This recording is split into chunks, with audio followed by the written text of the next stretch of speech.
Often the research behind smoke-free movies is the hardest thing for people to understand. So I'm here to help you go through a little Research 101 so you can better understand how they got the research behind smoke-free movies. To start off, I want to go over why smoking movies is important. So here are some Ontario facts that we have at our hands. So 26,850 tobacco incidents occurred between 2004 and 2013 in top-grossing films.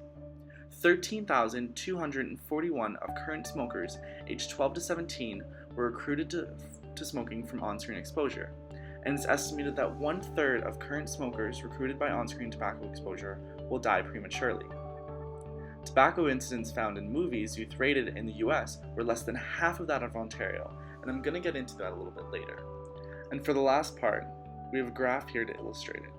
And out of 818 top-grossing films between 2004 and 2013, 90% were youth-rated, and 86% of all tobacco imagery between those years were in youth-rated films.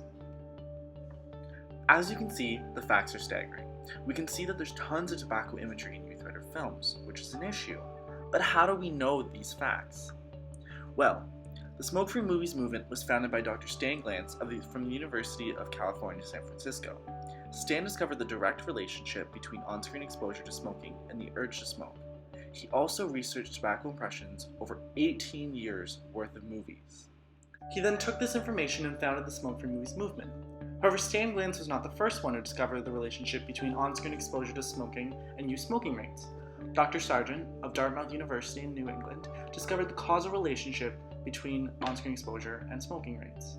What he did was he took two rates. He took youth smoking rates and tobacco occurrences in movies and compared the two.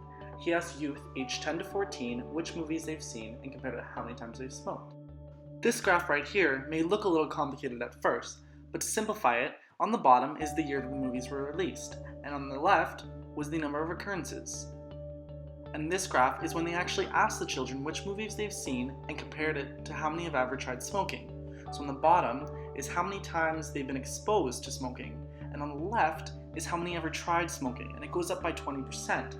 So what they found was that when one goes up, the other goes up as well. It's a direct correlation. So when you see 3,000 impressions rather than 2,000 impressions, you're more likely to try smoking. Sargent then did a follow-up interview and asked the youth how many started smoking since, and he found that 10% of those who did the study started smoking. So what he found was that the more that you saw smoking on screen, the more that they were likely to start smoking in the future. So if you saw 3,000 depictions versus 1,000, you were 2.6 times more likely to start smoking. It's a causal relationship, meaning it causes something to happen. Just like if you eat chocolate or junk food every day for the rest of your life, you're more likely to have an adverse health effect, like diabetes or cardiovascular disease.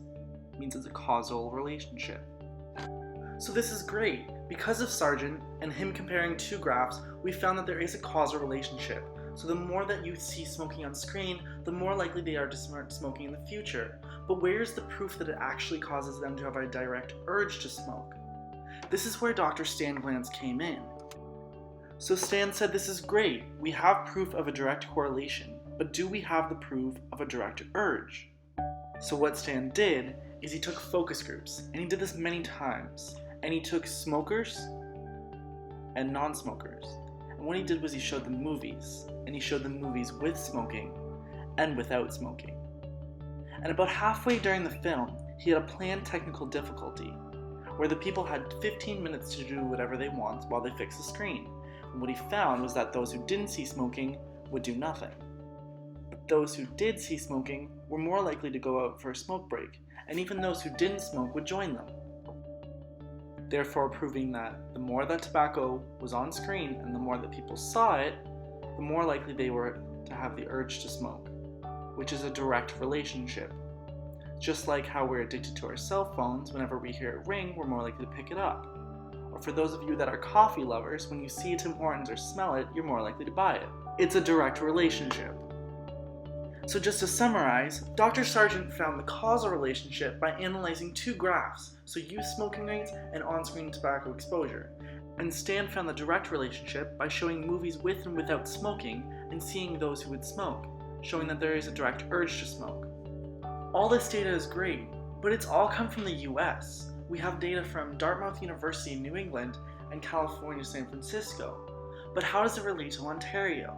So that's where Dr. Robert Schwartz of the Ontario Tobacco Research Unit came in.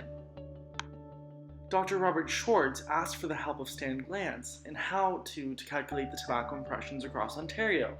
So between 2004 and 2013, he did the same thing that Stan Glantz did over those 18 years. He calculated tobacco impressions and compared it to which ones were most likely to be seen. And what he found was staggering. He found that over 50% of top-grossing movies contained tobacco, and 86% of movies containing tobacco were youth-rated, meaning that 13,241 adolescent smokers were recruited in a year, and 4,237 premature deaths could be prevented if smoking was taken out of movies. And all that data came from calculating tobacco impressions, so counting how many incidents in a movie contain tobacco and multiplying it by box office sales, so how many times someone would see it. And if we look back at that 86% of movies containing tobacco were youth-rated, we're comparing that to 42% in the United States, meaning that Ontario youth are seeing double the amount of tobacco that the United States youth are seeing. This comes because of a different rating system in Ontario than that of the US, where in the US it could be rated harsher, in Ontario youth are able to see it. So what exactly does this mean for us? This means that in Ontario, we have a lot more work to do around smoking in movies, because our youth are seeing double that of the US. But it has to start with education. As I mentioned earlier, the research behind smoking in movies is often the hardest thing for people to understand. So I'm hoping you can take some of this information away, and so it can help you explain it to other people, because education is where we need to start, and awareness.